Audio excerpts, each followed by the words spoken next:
कल हम लोग कम्युनिकेशन पे अपनी बातचीत किए थे। कम्युनिकेशन में देखा जाए तो मुख्य रूप से 3 प्रकार के कम्युनिकेशन में हम लोग बात किए थे। लीनियर, ट्रांसलेक्शनल और संचरण का लेन देन कम्युनिकेशन पे बात किए थे। उसी क्रम में हम देखेंगे कि theory under the linear communication, जो भी रैखिक कम्युनिकेशन है उसमें क्या क्या कम्युनिकेशन या किस प्रकार के कम्युनिकेशन सम्मिलित हैं उसे हम समझेंगे। लीनियर कम्युनिकेशन के माध्यम से, जिसे प्राय वन वे कम्युनिकेशन के नाम से जाना जाता है, इसमें जो भी श्रोता या वक्ता है वह अपनी बात रखेगा, रिसीवर उन बातों को सुनता है।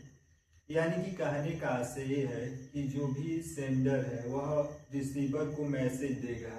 इस पूरी प्रक्रिया में रिसीवर जो भी मैसेज ग्रहण किया उसको वह रिप्लाई नहीं कर सकता। यदि इस प्रकार का कम्युनिकेशन होता तो उसे प्राय लीनियर कम्युनिकेशन के नाम से जानते हैं।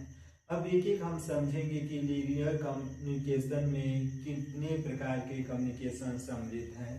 परीक्षा के दृष्टिकोण से यहाँ से प्रश्न पूछे जाने की संभावनाएं बनी रहती हैं।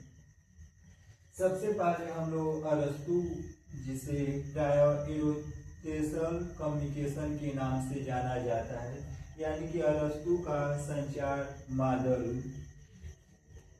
अरस्तु का संचार मॉडल देखा जाए तो सबसे पुराना संचार मॉडल में से एक है। यह 320 ईस्वी यानी कि ईसा मसीह के जन्म से पूर्व 300 ईसा पूर्व ईस्वी में इन्होंने अपना सिद्धांत प्रस्तुत किया था, जो इस प्रकार से है।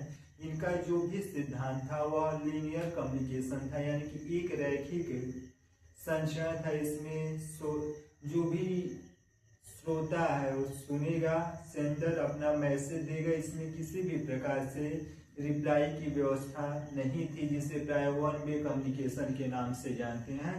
सबसे पुराना मॉडल अरस्तु का है, जो 320 ईसा पूर्व में इसका विकास हुआ था। इसमें मुख्य रूप से देखा जाए तो इसको 5 भागों में इन्होंने विभाजित किए थे। पहले नंबर के स्पीकर, जो भी वक्ता है वह अपना बात रखेगा।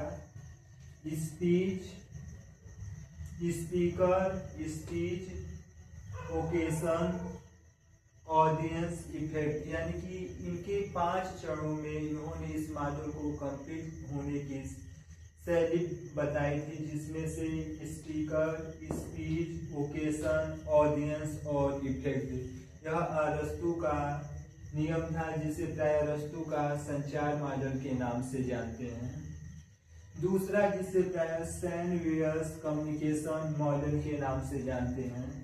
सैनवियर 2 रशियन मनोवैज्ञानिक थे, जिन्होंने मिलकर एक नियम या सिद्धांत दिया, जिसे प्राय सैनवियर कम्युनिकेशन मॉडल के नाम से जानते हैं। सैनवियर कम्युनिकेशन दो वैज्ञानिक, जिसका नाम एक का सैन, दूसरे का नाम विवर्स, दोनों ने मिलकर एक सिद्धांत दिया, जो 1949 में यह सिद्धांत विकसित हुआ। इसको 6 चरणों में इन्होंने विभाजित करके अपनी बात को रखा।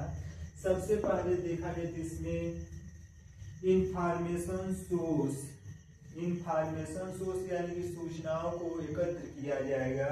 उसके बाद ट्रांसमीटर, चैनल, रिसीवर,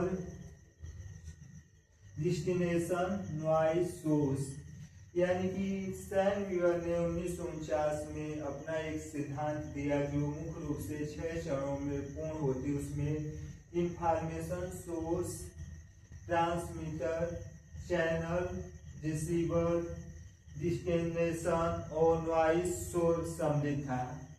इसके बाद प्राय देखा जाए तो ब्रेल्स का नियम है, जिसे प्राय SMCR के नाम से जाना जाता है।